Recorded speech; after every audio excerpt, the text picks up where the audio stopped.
আমরা বিশ্বাস করি এই সিট পুনর্বন্টনে আমরা বিশ্বাসী নয়, আমরা রাষ্ট্র পুনর্গঠনে আমরা বিশ্বাসী।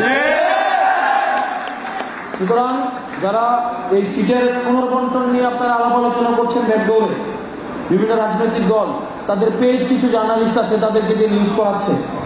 আমাদের নাসিরউদ্দিন পাটোয়ারি, আমাদের মুখ্য সমন্বয়ক, উনি বলেছেন এই মিডিয়া মাফিয়া মতিউর ওনাকে বলেছেন উনি যদি রাজনীতি করতে হয় তাহলে ওনাকে রাজনীতি করতে হবে, যদি সাংবাদিকতা করতে হয় ওনাকে সাংবাদিকতা করতে হবে। দুইটা, আপনি সাংবাদিকতার পেশা নিয়ে আপনি রাজনীতি করবেন, রাজনৈতিক কমেন্টস দিবেন, আর রাজনৈতিক দলের আপনি চরিত্র হনন করবেন, সেটা হইতে পারে না।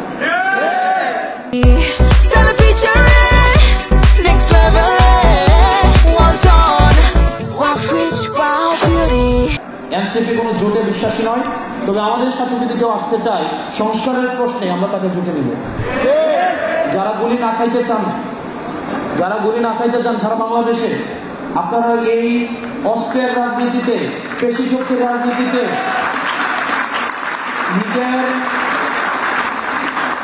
নিজের সম্ভাবনাকে আপনারা নষ্ট করেন না। এই অস্ত্রের রাজনীতিতে, পেশি শক্তির রাজনীতিতে নিজেদের যে সম্ভাবনা তৈরি হয়েছে এটাকে নষ্ট করবেন না। তো সেই জন্য আমরা বিএনপির যারা যারা আছেন, মনোনয়ন বঞ্চিত হয়েছেন, কিন্তু যারা বাংলাদেশ পন্থায় বিশ্বাস করেন,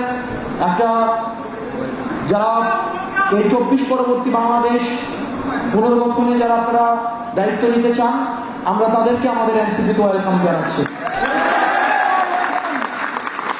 এবং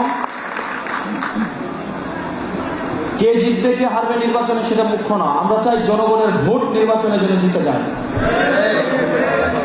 আমরা নির্বাচনটা আমাদের জিততে হবে, নির্বাচন ব্যবস্থাকে জিতাইতে হবে। আমি সমঝোতা করে এখানে পার্লামেন্টে মন্ত্রিত্ব ভাগাভাগি করে নির্বাচন ব্যবস্থাকে কলুষিত করব, এই খন্দকার মুস্তাক আমরা হইতে আসি না। আমরা লড়বো, স্বচ্ছ লড়াই করে প্রয়োজনে হারবো, যে জিতবে তাকে সমর্থন দিব।